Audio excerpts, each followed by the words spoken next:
Hello, my dear friends. Welcome to our channel. Chemistry is awesome.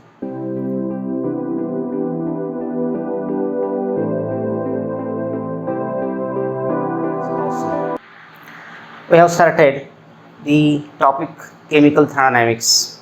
In short, what we have taken in previous video, so I will repeat it because what we are going to take today, so that is connected with the previous video. So in this chemical thermodynamics topic, we have seen that very basic points, definition of thermodynamics and its limitations. In definition of thermodynamics, we saw that it is the branch of science which deals with the study of various types of energies, quantitative relationship between them, and the energy change taking place during physical and chemical processes. So that is called as thermodynamics. We saw the limitation of thermodynamics. Three limitations are there. In thermodynamics, we study the particular chemical reaction or a particular process which is taking place initial and final state. Means we have to consider here only initial and final state but not the intermediate steps, means mechanism of the reaction is not considered. Also we have seen the limitation, so that is here the rate of reaction is not considered because at what rate that particular reaction is to be taken place is not concerned. We are not concerned with that. Means only we are concerned with what energy is released or absorbed during the chemical reaction. And third is that, so it is the macroscopic phenomena. Means the substance in bulk, means the substance in large amount we have to take here or we have to take here, and that is the considered. Means substance in small amount or the atom, molecule and ion is not considered here. So in this way, these are the three limitations of thermodynamics. But what about the chemical thermodynamics? In chemical reaction, especially we saw the chemical reaction between HCl plus NaOH gives NaCl plus H2O. In this chemical reaction, enthalpy change, so that is minus 57.3 kilojoule. So this is the chemical reaction. In this chemical reaction, the heat change or enthalpy change, so that taking place is 57.3 kilojoule. Means this much amount of energy is released or given out during the chemical reaction. So that is the chemical thermodynamics. Second point which we saw, so that was the basic concepts like system, surrounding and boundary. System, surrounding and boundary. System is the part of universe which is under thermodynamic study. Surrounding is the part of universe other than system, so that is called as surrounding. And boundary is the imaginary line which separates system from surrounding.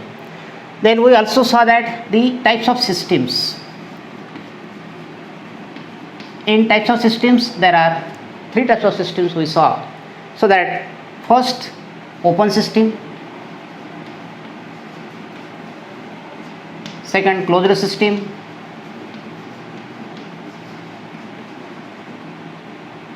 and third, isolated system.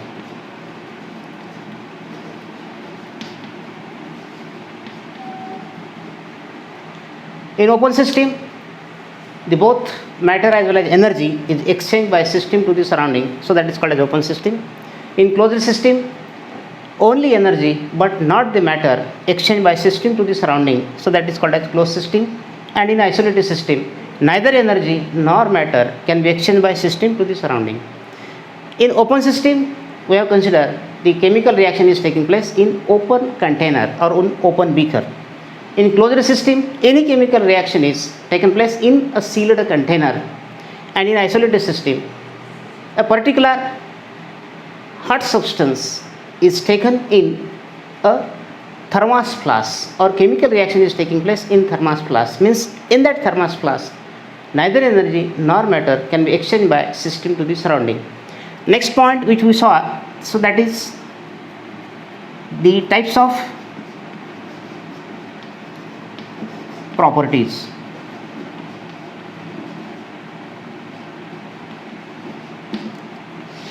Means depending upon amount of substance present in the system, two types of properties are there. One is extensive property and another is intensive property. Extensive properties and second intensive properties. Intensive properties. Extensive properties means those properties which depends upon amount of substance present in it. And examples of extensive properties: mass, volume, internal energy, enthalpy, area, heat capacity, etc.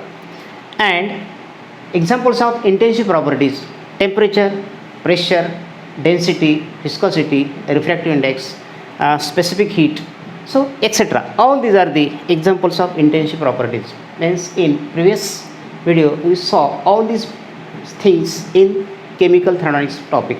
Now we have to see the next point in this chemical thermodynamics. So that is variables, or we can say state variables. State variables. So I will write the points which you have to see here. State system, state of system, change of state,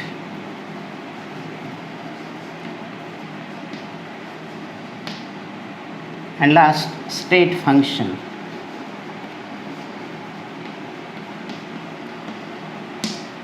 I have deliberately written these points on board because in all these points one word is common, so that is the state.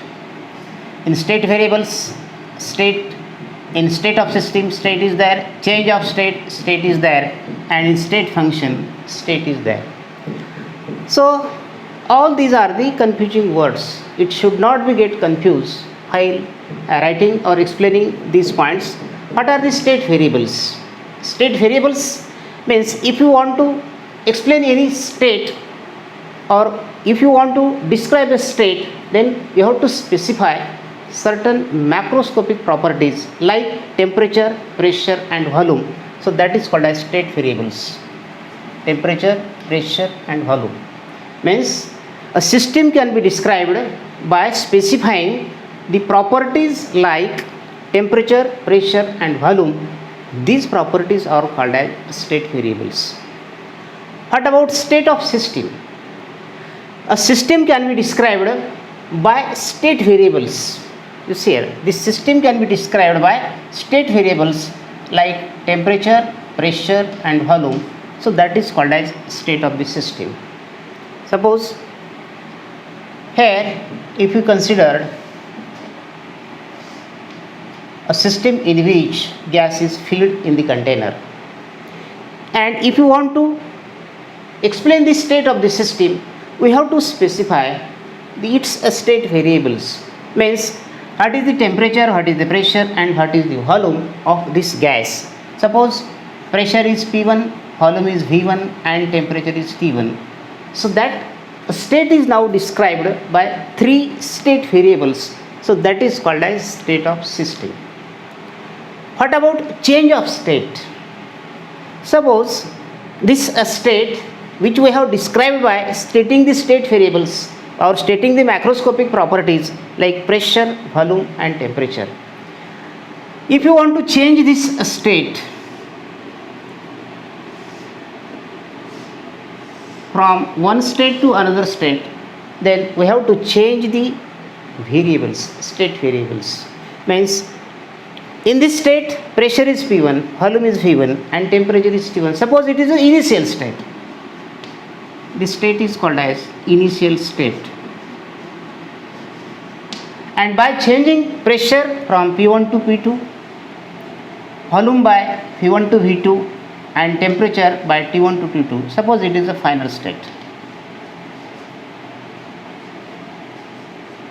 How it is obtained?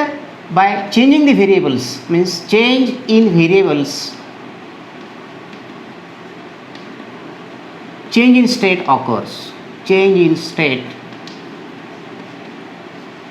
occurs, means change of state means by changing variables in initial state it obtained the final state, so that is called as change in state.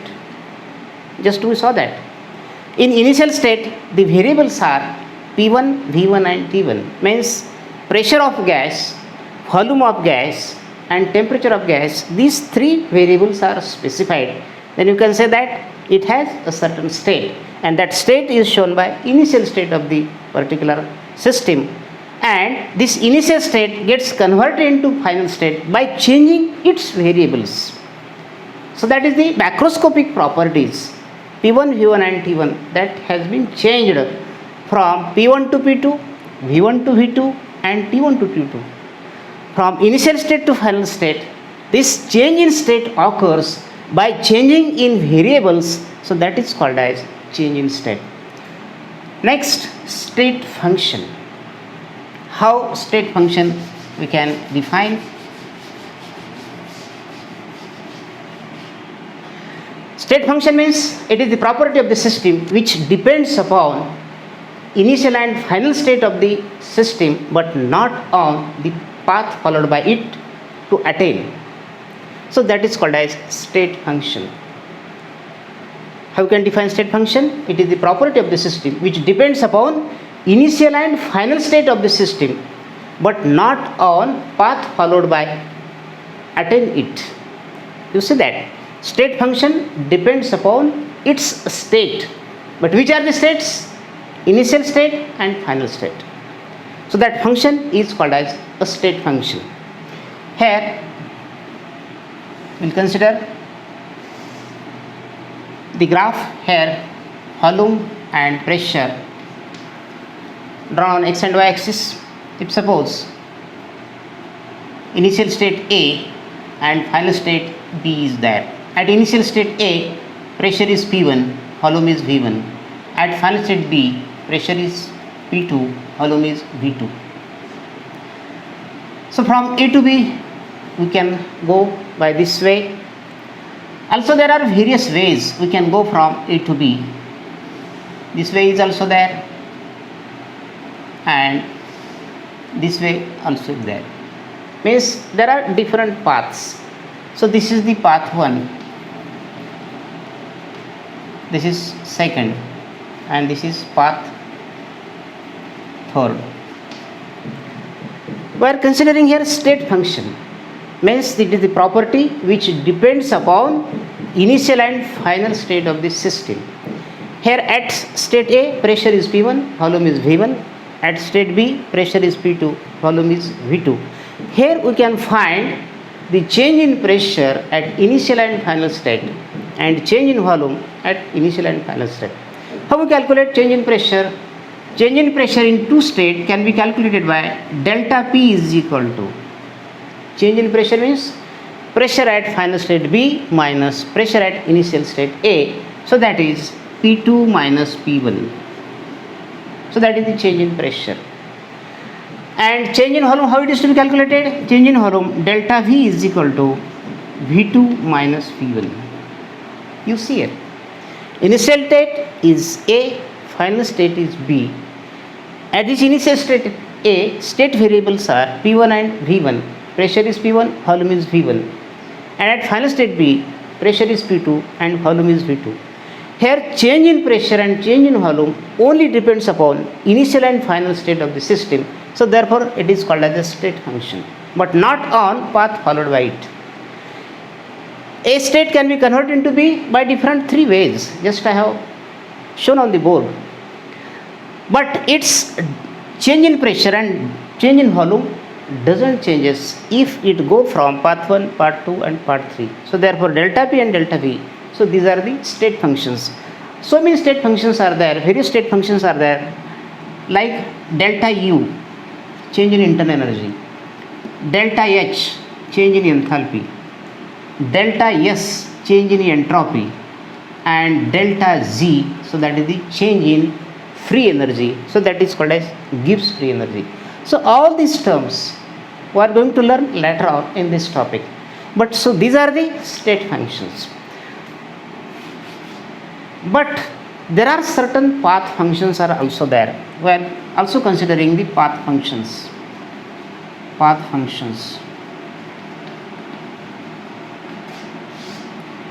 Here state functions, we saw that delta P and delta V. So these are the two state functions here we are considering. But what about path functions? Path functions are W, so that is work done, and Q, so that is heat.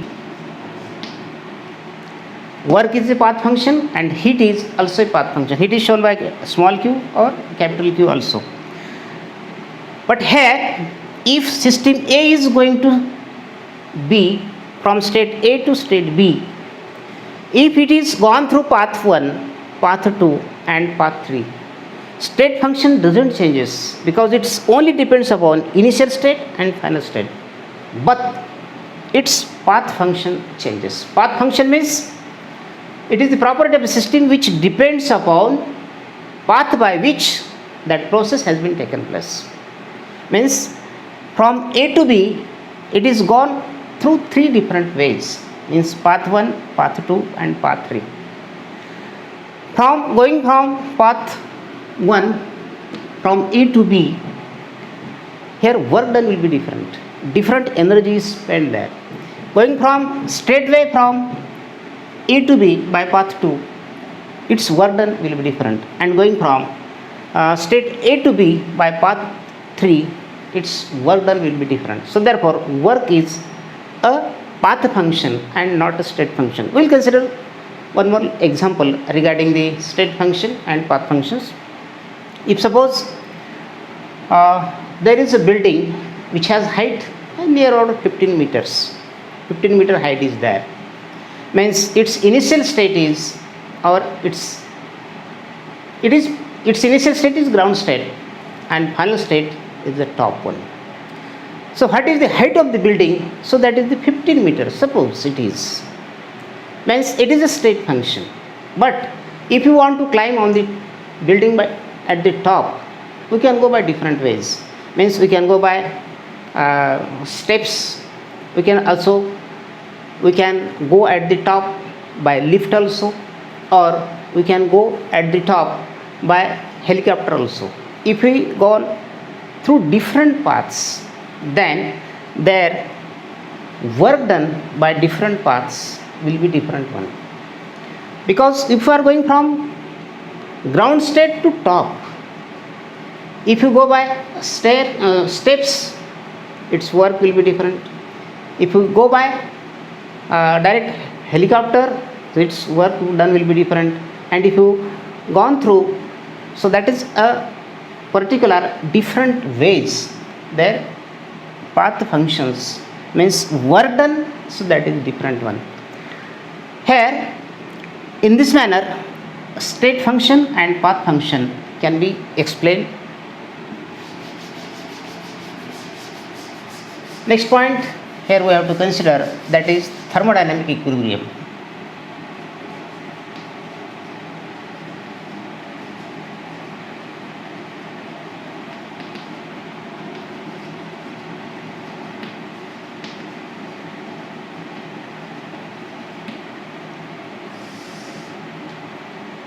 System is said to be present in thermodynamic equilibrium when its state functions or macroscopic properties do not get changed with respect to time. So that equilibrium is called as thermodynamic equilibrium. You see here, what is the meaning of, or what is the definition of thermodynamic equilibrium? Any particular system, when we can say that it is present in thermodynamic equilibrium, when its macroscopic properties, we saw the macroscopic properties. We are considering here three macroscopic properties. So that is the temperature, pressure and volume. These three macroscopic properties do not undergo any change with respect to time. Means for a longer time, for 5 minutes, 10 minutes, 15 minutes, 20 minutes, These macroscopic properties do not undergo any change with respect to time. Then we can say that it is a thermodynamic equilibrium. We will consider the example.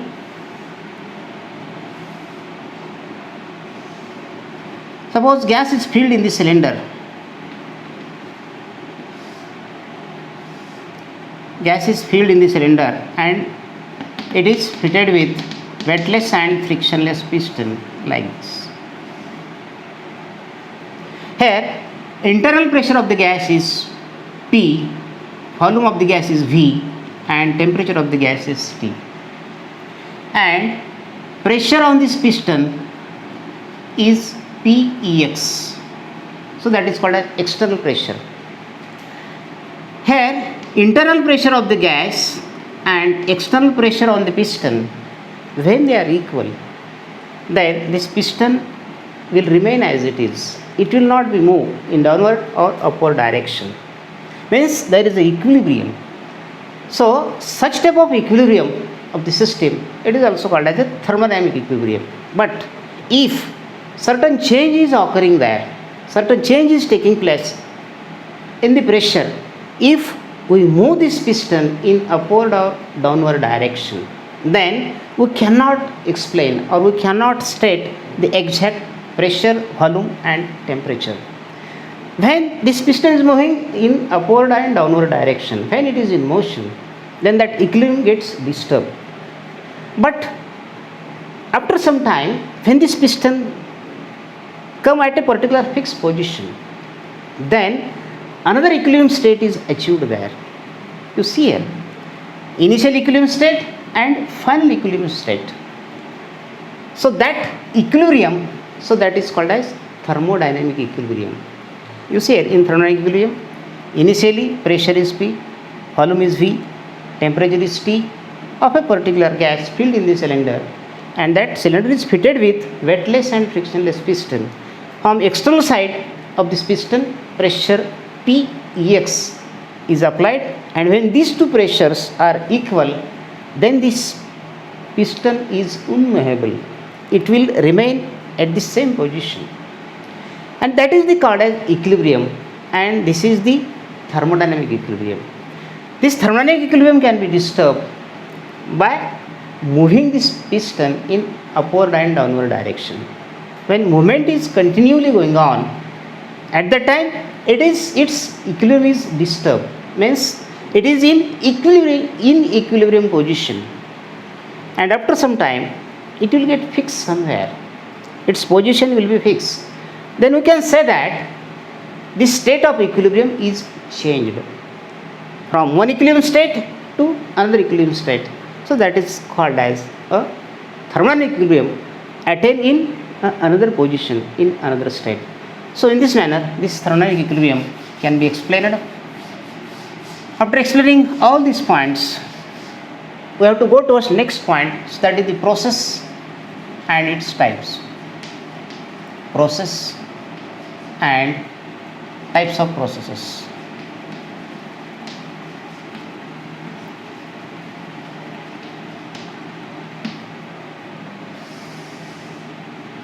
Types of processes.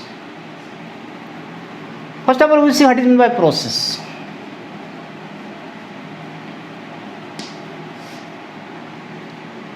Process is nothing but the transition of a particular system from one state to another state, from one equilibrium state to another equilibrium state.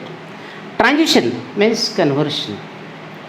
If a particular equilibrium state is converting from one equilibrium state to another equilibrium state by various steps, by making various changes in it, so that is called as process.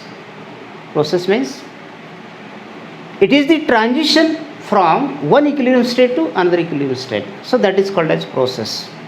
Just I told the example, when thermodynamic equilibrium position in first and in second condition, thermodynamic equilibrium position gets changed. At that time, we makes its transition. Transition in what? Transition in temperature, pressure and volume. So that is called as process. transition from one equilibrium state to another equilibrium state, so that is called as process. And what are the types of processes? Here we have to consider total there are 4 types of processes. One is isothermal process,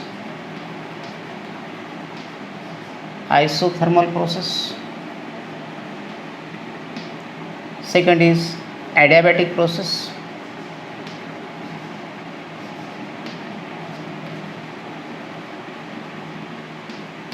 third is isobaric process,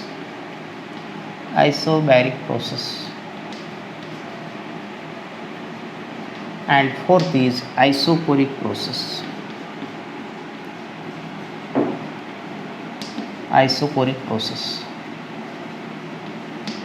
You see here, what is meant by isothermal process? Here, iso means same and therm means heat or temperature. How we can write the definition of isothermal process? It is the process in which temperature of the system remains constant throughout. So that process is called as isothermal process. Means in isothermal process, temperature is constant, T is equal to constant. Therefore, change in temperature, you see here, temperature is constant means change in temperature, delta T is equal to 0. And the quantity depending upon temperature, so that is the internal energy. If temperature is constant in isothermal process, internal energy, so that is denoted by U, also remain constant. And therefore, change in internal energy, delta U is equal to 0. You see here, what are the conditions? In isothermal process, delta T is equal to 0 and delta U is equal to 0. What is the isothermal process? It is the process in which temperature of the system remain constant. Suppose we are taking any chemical reaction, it may be exothermic or it may be endothermic.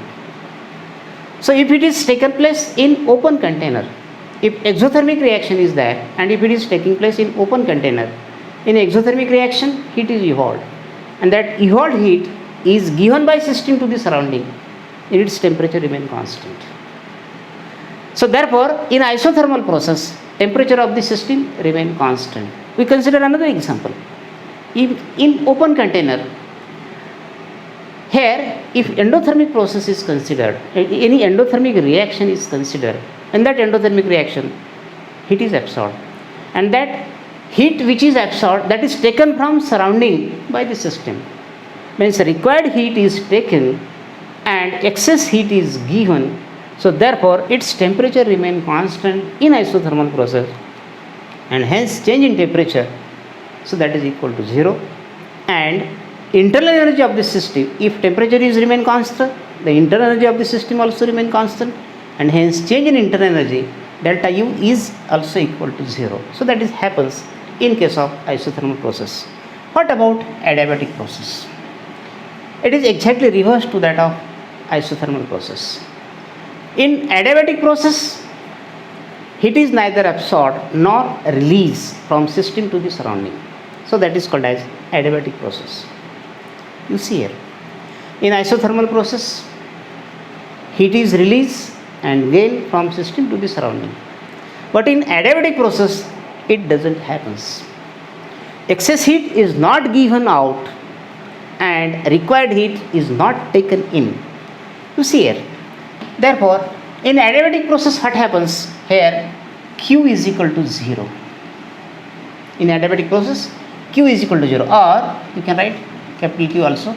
This Q is equal to 0 in adiabatic process. If Q is equal to 0, means excess heat is not given by system to the surrounding. You see here.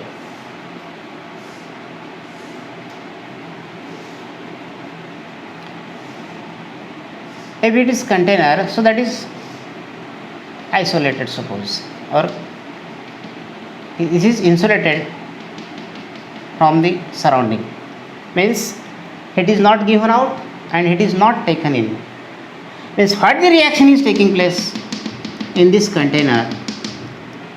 If the exothermic reaction is taking place here, then heat evolved remain in the container itself, means excess heat is not given out, means its temperature increases. And if it is endothermic process, endothermic reaction, heat required, it is taken from the system itself, means its temperature decreases. You see here isothermal process temperature remain constant, and in adiabatic process temperature increases or decreases, means here Q is equal to 0 in case of adiabatic process. Then what is isobaric process and isochoric process? Here isobaric process means it is the process in which pressure of the system remains constant. If pressure is constant, then change in pressure is equal to 0. You see here pressure P is constant. Here bar, it is the unit of pressure.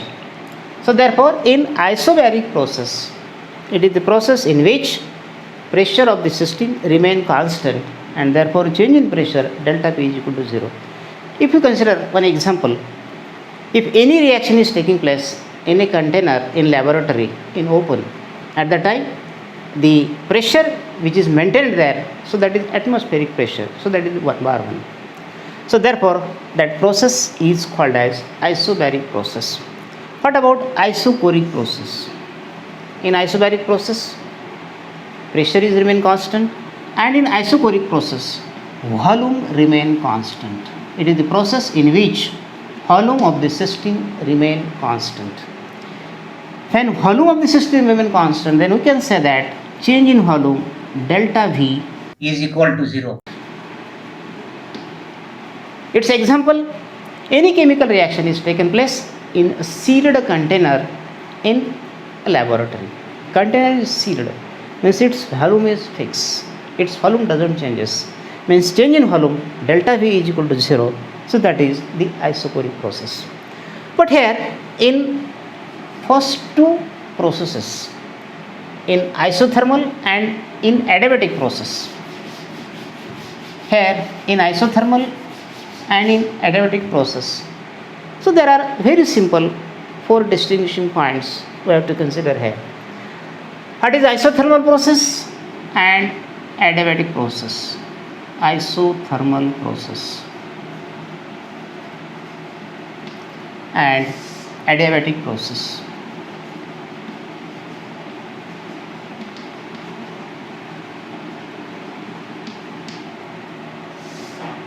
You see here very simple 3 distinguishing points. In isothermal process, first point is temperature remains constant. It is the process in which temperature of the system remains constant. And in adiabatic process, it is the process in which temperature changes. Temperature changes. Here second point, it is allowed to, you see here, heat is allowed to exchange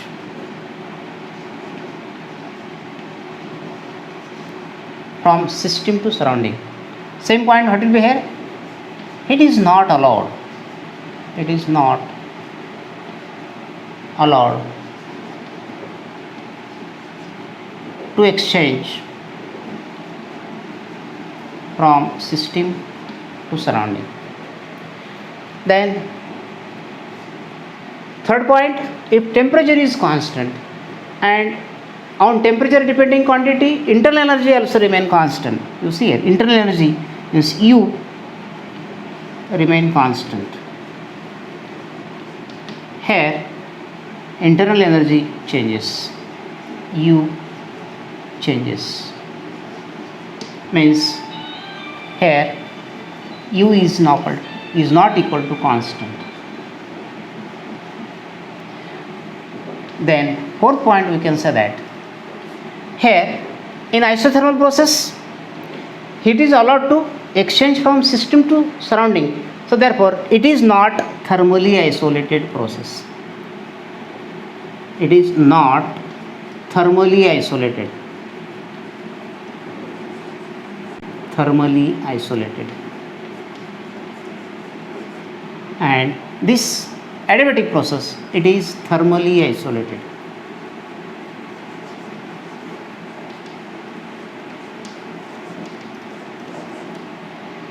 You see here again distinguishing points. In isothermal process, it is the process in which temperature of the system remain constant, and in adiabatic process, temperature of the system changes. Here, why temperature of the system in isothermal process remain constant? Because heat is allowed to exchange with system and surrounding. And here, high temperature changes because heat is not allowed to exchange with system and surrounding. If temperature is constant, then internal energy of the system remain constant, means U is equal to constant. Here, internal energy changes, U is not equal to constant. U is constant, U is not constant. Then, this process is not thermally isolated because excess heat is given out and required heat is taken. So, therefore, it is called as, it is not thermally isolated, but here it is thermally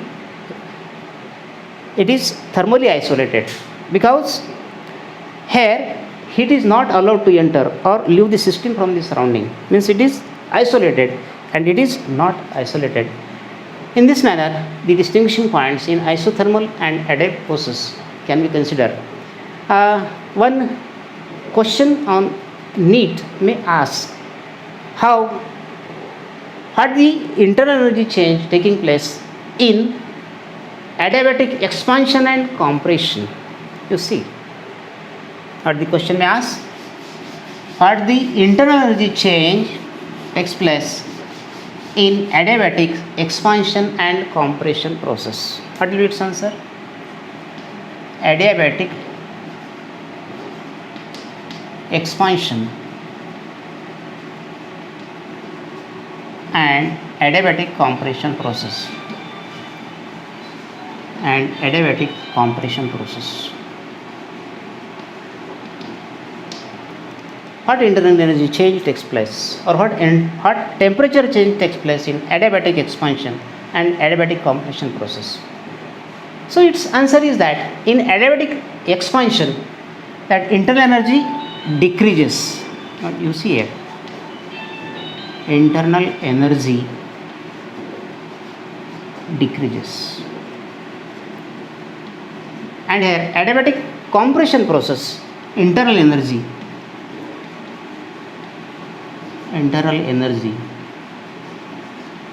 increases. Why this happens? One of that, in adiabatic process,